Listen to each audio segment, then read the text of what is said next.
দক্ষিণ ও দক্ষিণ পূর্ব এশিয়ায় জাপানি বিনিয়োগের প্রধান গেটওয়ে হয়ে উঠেছে বাংলাদেশ। বর্তমানে বাংলাদেশে প্রায় ৩৫০টি জাপানি প্রতিষ্ঠান কাজ করছে। এসব প্রতিষ্ঠানের বিনিয়োগ ৩৮ কোটি ডলারেরও বেশি। আগামীতে সেই সংখ্যা আরও বাড়বে এমন আশা করছেন ব্যবসায়ীরা। বাংলাদেশের ভূ রাজনৈতিক অবস্থান এশিয়া প্রশান্ত মহাসাগরীয় অঞ্চলের কৌশলগত কূটনীতিতে ভূমিকা রাখছে। এর সুবিধাও এসে ধরা দিচ্ছে। গত ৩০ জুন পর্যন্ত বাংলাদেশকে জাপানের দেয়া ঋণের পরিমাণ দাঁড়িয়েছে ১,০৪৩ কোটি ৬৬ লাখ ডলার, যা বাংলাদেশের মোট বিদেশি ঋণের ১৭%। জাপানি সহায়তায় বাংলাদেশে যেসব প্রকল্পের কাজ এগিয়ে চলছে, দর্শক এবার সেই তথ্যগুলো সম্পর্কে বিস্তারিত জেনে আসি। শুরুতেই আসা যাক ঢাকার হযরত শাহজালাল আন্তর্জাতিক বিমানবন্দরের 3rd টার্মিনালের বিষয়ে। বাংলাদেশের আকাশপথেও বাড়ছে সক্ষমতা, হচ্ছে আরও নিরাপদ। দেশের মুখ উজ্জ্বল করতে প্রস্তুত হচ্ছে বিমানবন্দরের 3rd টার্মিনাল। বাইরে এবং ভেতরে সমান সুন্দর হয়ে উঠছে এই টার্মিনালটি। দেশের অর্থনীতির আকার যেমন বাড়ছে, তেমনি আকাশপথে ভ্রমণের চাহিদাও বাড়ছে। সময় মানি এখন অর্থ, আর অর্থ ও সময় দুটোই দামি। আকাশপথে ভ্রমণ করলে প্রচুর সময় সাশ্রয় হয়, ভ্রমণ হয় আরামদায়ক। তাই আন্তর্জাতিক রুটের পাশাপাশি দেশের অভ্যন্তরীণ রুটেও বাড়ছে যাত্রীর চাপ। এইসব চাপ সামাল দিতে 3rd টার্মিনালের মতো একটি অবকাঠামোর বিকল্প নেই। এই টার্মিনালটি হচ্ছে 3 তলা বিশিষ্ট। মোট আয়তন 2,56,000 বর্গফুট। ভেতরের প্রতিটি ফ্লোর আকার ও আয়তনে বিপুল। যাত্রীরা ঢাকা এলিভেটেড এক্সপ্রেসওয়ে ব্যবহার করে টার্মিনালে আসতে পারবে উড়াল পথে। 3 তলার এই পথ দিয়ে প্রবেশ করতে হবে বিমানবন্দরে। আর 3য় তলায় বহির্গমনের জন্য থাকছে মোট 115টি চেক ইন কাউন্টার। কারো হেল্প ছাড়াই কাজ করার জন্য 10টি স্বয়ংক্রিয় পাসপোর্ট নিয়ন্ত্রণ কাউন্টার থাকছে। এছাড়া 66টি ইমিগ্রেশন কাউন্টার থাকবে 3rd টার্মিনালে। মোট 20টি সিকিউরিটি চেক ইন পয়েন্ট থাকবে। এরপর পুরো টার্মিনালটি জুড়ে এরকম 26টি বোর্ডিং ব্রিজ থাকবে। এরপর গ্যাংওয়ে ধরে উড়োজাহাজে পা রাখা যাবে। তবে প্রথম ধাপে 12টি বোর্ডিং ব্রিজ চালু হবে। এই টার্মিনাল চালু হওয়া মাত্রই বছরে নতুন করে আরও 1,20,00,000 যাত্রীকে সেবা দেওয়ার সক্ষমতা তৈরি হবে শাহজালাল আন্তর্জাতিক বিমানবন্দরে। দৃষ্টিনন্দন এই টার্মিনালটির বাকি কাজগুলো দ্রুত শেষ করে চলতি বছরই আনুষ্ঠানিকভাবে যাত্রা করার কথাও বলছেন সংশ্লিষ্টরা। কক্সবাজার উপজেলার মহেশখালীর মূল ভূখণ্ড থেকে বিচ্ছিন্ন দুর্গম দ্বীপ মাতারবাড়ি, যেখানে একটা সময় শুধু লবণ চাষই হতো। আর এই মহেশখালীর পানের সুনাম দুনিয়া চড়া। এখানকার শুটকি দেশ বিদেশে পাড়ি জমিয়েছে। এবার সেই দ্বীপটি বদলে গেছে। সুদূর প্রসারী চিন্তা থেকে ভৌগোলিক অবস্থানের সুবিধা নিয়ে দেশে নির্মিত হচ্ছে গভীর সমুদ্র বন্দর। বঙ্গোপসাগরের তীর ঘেঁষে 1031 একর জায়গায় নির্মাণ করা হচ্ছে এই বন্দরটি। 2026 সালের মধ্যে জাহাজ ভেড়ানোর লক্ষ্য নিয়ে এগিয়ে চলছে দেশের একমাত্র গভীর সমুদ্র বন্দরের কাজ।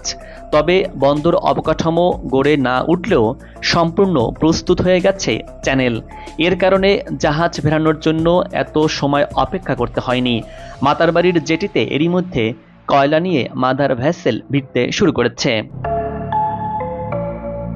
কেননা এখানেই নির্মিত হচ্ছে 1200 মেগাওয়াট সক্ষমতার কয়লা ভিত্তিক বিদ্যুৎ কেন্দ্র। জাপানের ঋণ সহায়তায় নির্মিত বিদ্যুৎ কেন্দ্রটির একটি ইউনিট এরই মধ্যে চালু হয়েছে। মহেশখালীর মাতারবাড়িতে গভীর সমুদ্র বন্দরের নির্মাণ কাজ শেষ হলে এটি হবে ট্রানজিট পোর্ট বা আঞ্চলিক বন্দর। এর উপর ভর করে এক সময়ের অবহেলিত ক্ষুদ্র দ্বীপ মাতারবাড়ি স্বপ্ন দেখাচ্ছে দেশের অর্থনীতি বদলে দেওয়ার। দেশে নতুন আধুনিক গণপরিবহন মেট্রোরেলের সাথে সাধারণ মানুষের পরিচয় বছর দুয়ের। প্রায় 2 কোটির নগরে মেট্রোরেলের যাত্রা বড়ই সুখবর বলা চলে। কেননা যানজট নিরসনে যখন কোনো কিছুই কাজে লাগছিল না, তখন একেবারে মেট্রোরেল যেন একটা ভেলকি দেখিয়েছে নগরবাসীকে। ঢাকার উত্তর থেকে মতিঝিল পর্যন্ত চলাচলে যেখানে 2 থেকে 2.5 কিংবা 3 ঘন্টা লেগে যেত, সেখানে মেট্রো রেলের ছোঁয়াতে এই রুটে মাত্র 40 মিনিটেই যাতায়াত করা সম্ভব হয়েছে। মেট্রো রেলের যুগে প্রবেশের ঘটনা ঢাকার মতো 2 কোটির কাছাকাছি জনসংখ্যার শহরের জন্য ভীষণ স্বস্তির সংবাদ। বলা চলে ঢাকার যানজট নামক ভূতকে এক ধাক্কায় দূরে ঠেলে দেওয়ার নামই যেন মেট্রো রেল। স্বপ্নময় প্রকল্পটি বাস্তবায়নের মাধ্যমে দেশ এগিয়ে যেতে চায়। সেই এগিয়ে যাওয়ার লক্ষ্য পূরণে মেট্রো রেলকে কেন্দ্র করে দীর্ঘমেয়াদী পরিকল্পনা গ্রহণ করা হয়েছে। তারই অংশ হিসাবে মেট্রো রেল 6 মতিঝিল থেকে কমলাপুর পর্যন্ত কাজ এগিয়ে চলছে। মেট্রো রেলের সুবাদে দেশের মানুষ পাতাল রেলপথ দেখতে যাচ্ছে। হযরত শাহজালাল আন্তর্জাতিক বিমানবন্দর এলাকা থেকে এমআরটি লাইন 1 যাত্রা, উড়াল ও পাতাল পথের সমন্বয়ে নির্মিত হচ্ছে এই মেট্রো রেলটি। এর একটি অংশ যাচ্ছে কমলাপুর। পাতাল পথে নির্মিত এই মেট্রো রেলের দৈর্ঘ্য হচ্ছে 19.87 কিলোমিটার। অন্যটি পূর্বাচল হয়ে নারায়ণগঞ্জের পিতলগঞ্জ পর্যন্ত যাবে। এই অংশে 11.36 কিলোমিটার দৈর্ঘ্যের পথটি হচ্ছে উড়াল। এই দুটি রুট মিলে মেট্রো রেল 1 এর দৈর্ঘ্য হচ্ছে 31.24 কিলোমিটার। বর্তমানে এমআরটি লাইন 1 এর ডিপো তৈরির নির্মাণ কাজ এগিয়ে চলছে। এমআরটি লাইন 1 এর ঋণ সহায়তা দিয়েছে জাপান। পরিকল্পনা অনুযায়ী যানজট নিরসনে মেট্রো রেলকে ঢাকা শহরে ছড়িয়ে দিতে কাজ শুরু করা হয়েছে। 2030 সালের মধ্যে মেট্রো রেলের 6টি রুট নির্মাণের মাধ্যমে ঢাকা শহরকে যানজট মুক্ত করতে কাজ করছে বর্তমান সরকার। এই সময়ের মধ্যে 128 কিলোমিটার দৈর্ঘ্যের 6টি মেট্রো লাইন নির্মাণের কাজ এগিয়ে চলছে। এই নেটওয়ার্কে 51টি উড়াল এবং 53টি পাতাল রেল স্টেশন রাখা হয়েছে। তারই অংশ হিসেবে এমআরটি লাইন 5 নির্মিত হচ্ছে। ঢাকা মহানগরীর পূর্ব থেকে পশ্চিমে সংযোগ বাড়াতে মেট্রো রেল লাইন 5 নির্মিত হচ্ছে। এই লাইনের মাধ্যমে সাউথ বা দক্ষিণ এবং অন্যটি নর্থ বা উত্তর দুটি রুট ঠিক করা হয়েছে। নর্থ রুটের আওতায় 2028 সালের মধ্যে উড়াল ও পাতাল রেলের সমন্বয়ে প্রায় 20 কিলোমিটার লাইনের নির্মাণ কাজ শেষ হবে। সাভারের হেমায়েতপুর থেকে পূর্বের ভাটারা থানা পর্যন্ত এই রুটটি নির্ধারণ করা হয়েছে। এই রুটে 13.50 কিলোমিটার পাতাল এবং 6.5 কিলোমিটার উড়াল পথ থাকছে। সাভারের হেমায়েতপুরে এমআরটি লাইন 5 এর ডিপো নির্মাণ কাজ এগিয়ে চলছে। এটিরও ঋণ সহায়তা করছে জাপান। দেশের উত্তরাঞ্চলের সাথে সারা দেশের রেল যোগাযোগ বাড়াতে যমুনা নদীতে নির্মিত হচ্ছে রেল সেতু। যমুনা নদীতে বর্তমান সেতুর 300 মিটার উজানে নির্মিত সেতুটি 4.8 কিলোমিটার দৈর্ঘ্যের, যা দেশের সবচেয়ে বড় রেল ব্রিজ। 16,780 কোটি টাকা ব্যয়ে রেল সেতুটি 2021 সালের মার্চে পিলার নির্মাণের মাধ্যমে পাইলিংয়ের কাজ শুরু হয়। এরপর থেকে দ্রুত গতিতে এগিয়ে চলতে থাকে দেশের ডুয়েল গেজ ডাবল ট্র্যাকের রেলওয়ে সেতুটির কাজ। সিরাজগঞ্জ ও টাঙ্গাইল অংশে নদীর দুই পারে 2টি প্যাকেজে দিনরাত দেশি বিদেশি প্রকৌশলীরা আর কর্মীরা কাজ এগিয়ে নিয়ে চলছেন। এরই মধ্যে 50টি পিলারের ওপর 49টি স্প্যান বসানোর কাজ শেষ হয়েছে। এর ফলে দৃশ্যমান হয়েছে গোটা সেতু। ফলে যমুনার বুকে নতুন মালায় যুক্ত হচ্ছে সিরাজগঞ্জ এবং টাঙ্গাইল। বর্তমানে রেল সেতুটি স্লিপারবিহীন রেলপথ স্থাপনের কাজ এগিয়ে চলছে। এই প্রকল্প জাপান ঋণ সহায়তা করছে।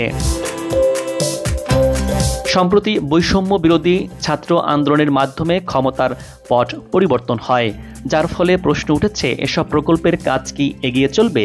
এমন প্রশ্নে জবাব দিয়েছেন অর্থ ও বাণিজ্য উপদেষ্টা সালেহ উদ্দিন আহমেদ। তিনি গণমাধ্যমকে সাফ জানিয়ে দিয়েছেন, দেশে জাপানি সহায়তায় চলা প্রকল্পগুলো বন্ধ হবে না। জাপান বাংলাদেশের উন্নয়নের বড় অংশীদার, তাই তাদের ঋণ সহায়তায় চলা প্রকল্পগুলোর কাজ এগিয়ে যাবে। অর্থাৎ মেট্রো রেল কিংবা থার্ড টার্মিনাল বা মাতারবাড়ির গভীর সমুদ্র বন্দরের মতো প্রকল্পগুলোতে দ্রুত কাজ এগিয়ে চলবে বলে জানা গেছে। মোট কথা, বাংলাদেশের বৃহৎ উন্নয়ন সহযোগী হিসেবে জাপান বাংলাদেশের পাশে থাকার প্রতিশ্রুতি দিয়েছে বলেও গণমাধ্যমকে জানান অর্থ ও বাণিজ্য উপদেষ্টা।